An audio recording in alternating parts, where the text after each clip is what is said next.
ये 1 मिलियन $1 के बिलों का ढेर है। ये स्टैच्यू ऑफ लिबर्टी से लगभग 50 फीट ऊंचा है। $1 अरब काफी ऊंचा होगा, पहुंचते हुए 7 मील इससे बस वायुमंडल का किनारा पर तकनीकी रूप से अंतरिक्ष में प्रवेश कर जाएगा। अब आप सोच सकते हैं, एलन मस्क की $200 अरब से अधिक की संपत्ति चांद तक पहुंच जाएगी, लेकिन ये वहां तक पहुंचाती नहीं है।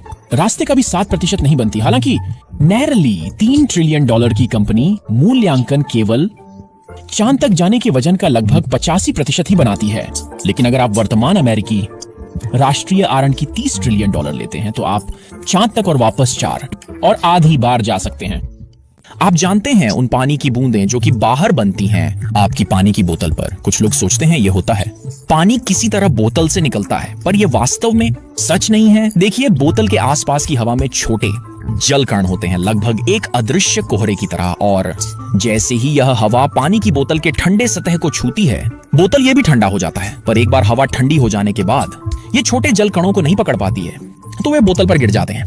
क्या आपने कभी सोचा है कि सुबह में घास गीली क्यों होती है? मेरा मतलब है कि हर रात तो बारिश नहीं होती, तो यह होता कैसे है? अच्छा, जब सूरज ढलता है तो वायु में तापमान ठंडा हो जाता है, लेकिन जमीन गर्मी को ही बनाए रखती है और इसका इस्तेमाल पानी को मिट्टी में से वाष्पीकृत करके हवा में भेजने के लिए करती है। लेकिन जैसे कि अब हवा ठंडी हो चुकी है, यह वाष्पीकृत पानी को ज्यादा देर तक नहीं रख पाती।